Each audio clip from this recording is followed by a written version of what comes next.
Alors, petit R31 de chez Army Armament.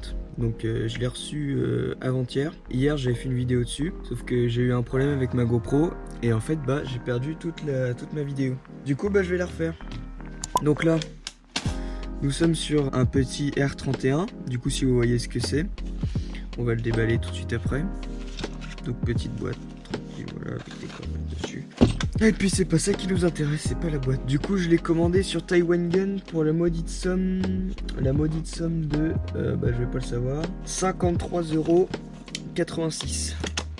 J'ai pris celui CO2, parce qu'il y avait ceux au green gas, mais j'ai préféré celui CO2. Du coup je rappelle, hein, je l'ai déjà ouvert et je l'ai déjà un peu modifié. Du coup bah c'est pas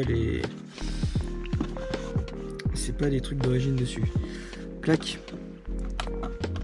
Donc, qu'est-ce qu'on a?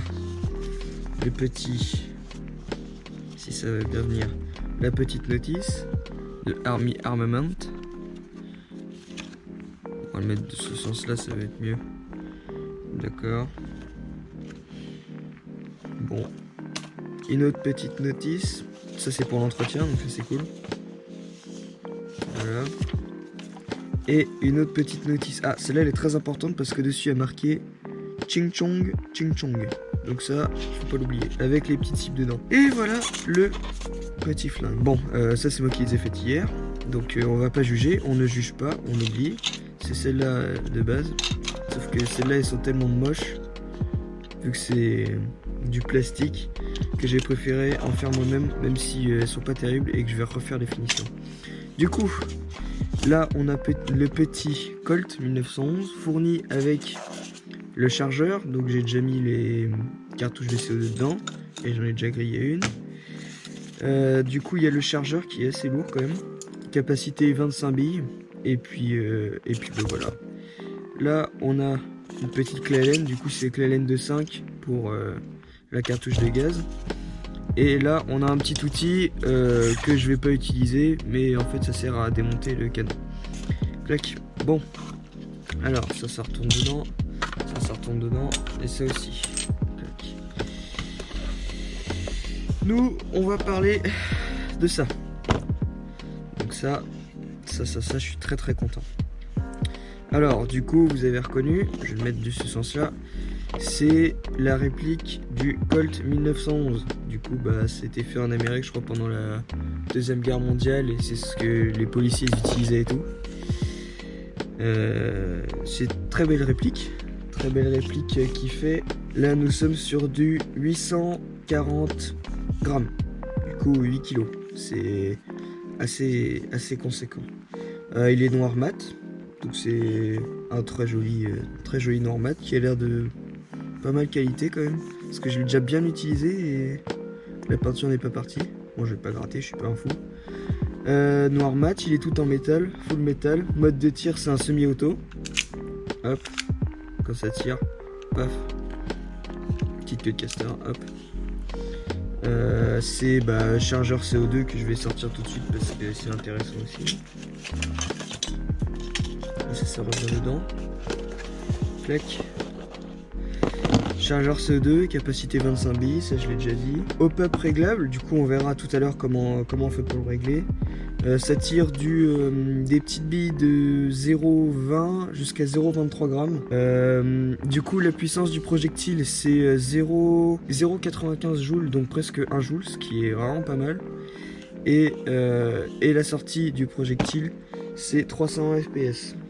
Du coup je vais le redire, c'est le R31 CO2 de chez Army Armament. Et du coup j'ai pris en CO2 et c'est la réplique du 1911.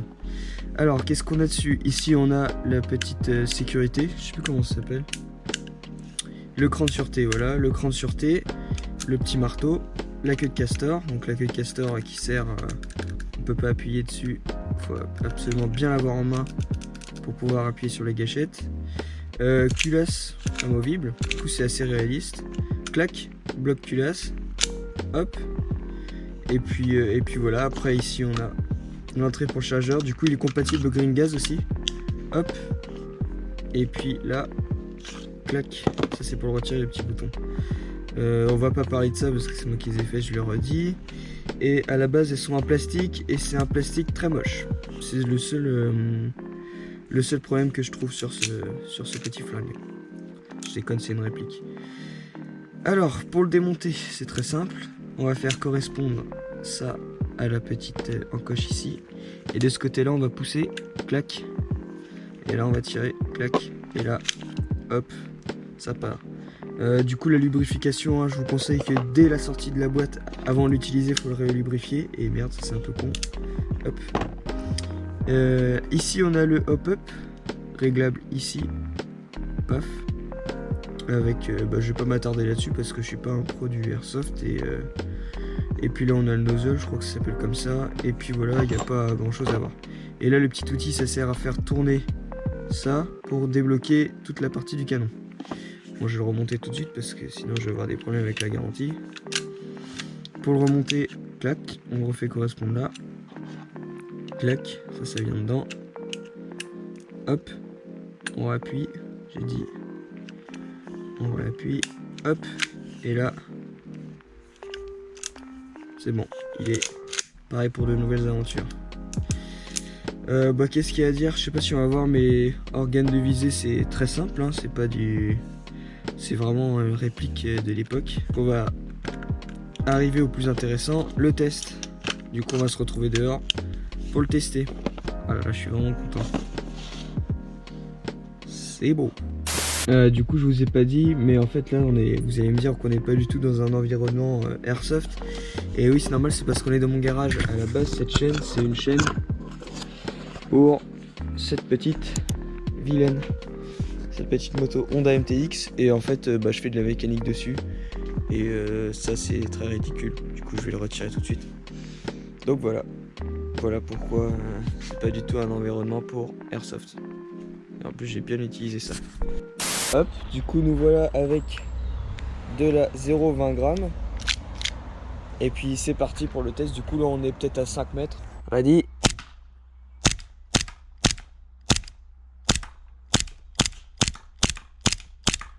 Ça c'est très très cool. J'adore vraiment le petit kick là. Attention. Oi, oi, oi, oi, oi.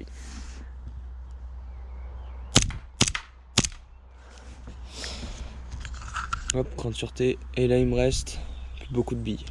Du coup après on va tester de beaucoup plus loin. Du coup vous voyez déjà la précision, hein, c'est vraiment bien. Et là en plus on est sur une fin de cartouche. Ce qu'on va bien voir là. Merde, il y a la grande sûreté. Cool. Hop. Du coup là on est de beaucoup plus haut. Et puis je sais pas si on voit mais il y a mon téléphone là-bas. Du coup on va voir si je suis précis ou pas.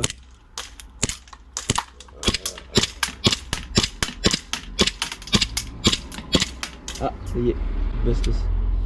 J'aurais pu tirer sur mon téléphone mais c'est pas cool. Pas encore. Je vais essayer de tirer dans mon tel. Voilà. Hop, ça y est je l'ai eu.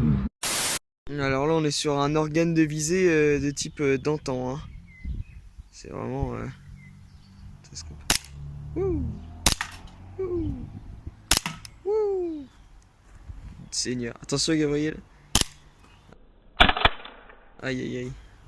Attends, on va voir à l'intérieur quand je tire.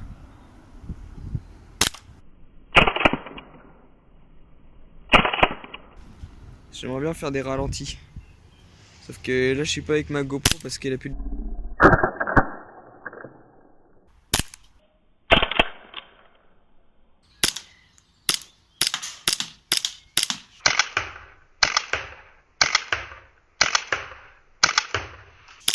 Voilà, je suis prêt, du coup c'est simple.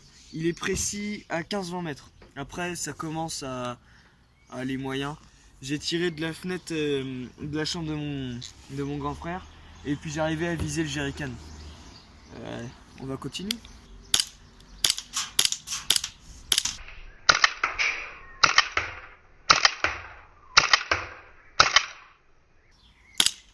Ah, plus de bibis. Normalement ce qu'il fait c'est qu'il y a un arrêtoir de culasse. Quand il n'y a plus de billes, clac, il vient se mettre comme ça. Sauf que j'ai retiré cette fonction parce que ça me saoule.